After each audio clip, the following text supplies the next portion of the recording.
오늘 함께 올 말씀은 마가복음 10장 28절부터 30절 말씀입니다. 마가복음 10장 28절에서 30절 말씀 제가 읽겠습니다. 베드로가 여짜와 이르되 보소서 우리가 모든 것을 버리고 주를 따랐나이다. 예수께서 이르시되 내가 진실로 너에게 이르노니 나와 복음을 위하여 집이나 형제나 자매나 어머니나 아버지나 자식이나 전토를 벌인 자는 현세에 있어 집과 형제와 자매와 어머니와 자식과 전토를 100배나 받되 박해를 겸하여 받고 내세 영생을 받지 못할 자가 없느니라. 아멘. 오늘 본문 마가복음 10장 앞부분에 어린아이와 부자 젊은이가 나옵니다. 주님은 놀랍게도 어린아이와 같지 않으면 결코 하나님 나라에 합당하지 않다라고 말씀하셨습니다.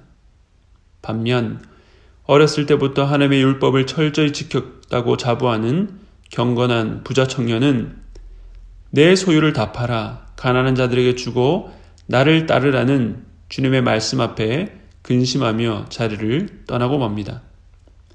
어린아이와 부자 청년, 하나님의 나라가 어떤 자에게 합당한지 보여주는 대조입니다. 이 모든 과정을 지켜본 제자들 중에 베드로가 예수님께 질문합니다. 우리는 모든 것을 버리고 선생님을 따라왔습니다. 부자 청년이 자신의 소유에 대한 집착 때문에 돌아간 것을 보고 아마 자신들이 모든 것을 버리고 주님을 따른 것에 어떤 보상이 있는지 확인하고 싶었던 것 같습니다.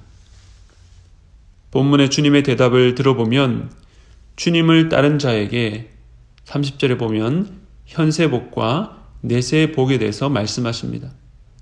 먼저 이견이 없는 것은 내세의 영생을 주신다는 것입니다. 그렇다면 현세에 이 땅을 살아가는 자들에게 어떤 보상을 해 주시는 것일까요? 현세에 주시는 복에 눈에 띄는 것은 100배나 받는다는 것입니다. 어떤 설교자들은 청중들에게 헌신을 요구할 때에 소위 100배의 축복이라고 말하며 이 말씀을 증거 구절로 씁니다. 그러나 과연 이 말씀이 내가 헌금을 10만 원 하면 그 100배인 1000만 원 이상으로 돌려받는다는 뜻일까요? 그게 사실이 아니라는 것은 제자들을 보면 알 수 있습니다. 낚싯배를 버려두고 주님을 따른 제자는 낚싯배 100척을 돌려받지 않았습니다. 이것이 단순한 수식이나 양의 배가가 아닌 것은 주님을 위해 버려야 할 대상이 물질만은 아니기 때문입니다. 집이나 전토를 벌이면 그 100배를 받는다라고 하면 모르겠지만 그렇게 오해하지 않도록 여기에는 형제부터 자식까지 모든 가족이 다 포함되어 있습니다. 내가 부모와 형제와 자식을 버린 것에 대해 과연 이 현세에서 물질적으로 어떤 것을 얻는다 한들 100배의 축복이 될 수 있겠습니까? 한 사람의 관계가 틀어진 것이 과연 이 땅 위의 것으로 만회되고 상쇄할 수 있는 문제겠습니까? 또한 말씀해 보면 100배나 받되 박해를 겸하여 받고 라고 말씀합니다.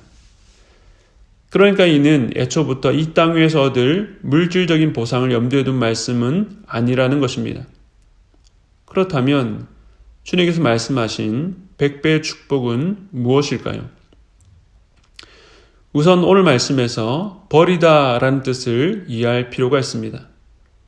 여기서 버리다는 것은 아예 상관없이 산다는 의미가 아닙니다.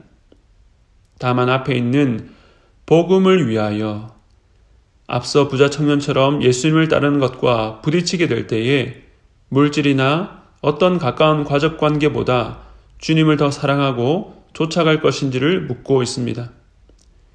특별히 가족과 관련해 버린다는 것은 일반 도덕 이하의 행동이 아니라 그 대상을 적극적으로 하나님께 맡겨드린다는 의미로 이해하면 좋겠습니다. 이처럼 주님 때문에 다른 모든 것들을 후순위로 맡기고 살 때 얻는 보상이 무엇인가 라고 묻는다면 이 땅 위에서 양으로 측정되는 물리적 보상이 아니라 눈에 보이진 않지만 탁월한 가치가 있는 영적인 보상이라고 할 수 있습니다. 집과 토지를 주님을 위해 버릴 때에 집과 토지가 이 땅 위에서 안식처요 내 미래를 보장하는 근거와 토대가 아니라 거기에 매이지 않고 오히려 초월해서 자유롭게 살게 하십니다. 아무리 큰 집과 많은 땅을 갖고 있어도 마음속의 불안이 사라지지는 않습니다. 오히려 이 세상에서 가진 것이 없어도 훨씬 자유롭고 안전하고 두려움 없이 살 수 있는 것이 그리스도인이 가진 비밀인 것입니다. 가족의 관계는 어떻습니까?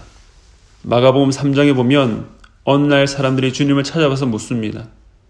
밖에 당신의 어머니와 동생들과 누이들이 찾고 있습니다. 그때 주님은 둘러앉은 자들에게 내 어머니와 형제라고 말씀하시고 35절에 보면 누구든지 하나님의 뜻대로 행하는 자가 내 형제요 자매요 어머니라고 말씀합니다. 가족이 이 땅 위에 혈연으로만 묶인 것이 아니라 더 근본적인 가족 관계는 하나님의 뜻대로 행하는 자, 즉 하나님께로부터 난 자들이 곧 가족이라고 말합니다. 가족이 더 크고 본질적으로 확장되는 것이죠. 우리가 정말 주님을 위해서 살아갈 때 혈육은 아니지만 혈육보다 더 가깝게 서로 사랑하며 십자가의 길을 걸어가는 풍성한 가족 관계를 누리게 되는 것입니다. 육신의 가족은 어떻습니까? 우리는 죄성을 가진 인간이기 때문에 가장 순수하다고 할 수 있는 가족들을 사랑할 때도 자신의 이기적인 목적을 숨기고 사랑하는 경우가 있습니다. 정말 우리가 가족을 사랑하는 자가 되기를 원한다면 내 가족보다 주님을 먼저 따라가야 합니다. 내 가족을 내 힘으로 붙들고 있는 것이 아니라 주님께 맡겨야 합니다. 그 길은 가족을 희생하는 것이 아니라 오히려 가족을 참되게 사랑하는 방법이 되는 것입니다. 주님을 따라갈 때 우리는 질적으로 다른 차원의 사랑을 시작할 수 있는 것입니다. 주님을 위해 오늘 여러분이 무엇을 버리고 있는지 돌아보시기 바랍니다. 버린다는 것은 주님께 맡기는 것입니다. 여러분의 힘으로 추구하는 것은 내려놓고 주님께 맡기며 오직 주님의 기쁘신 뜻만을 따라 나갈 때에 100배의 복, 내가 붙들고 추구하는 것과는 비교할 수 없는 차원이 다른 복을 누리게 될 것입니다. 들어주셔서 감사합니다. 오늘도 화이팅!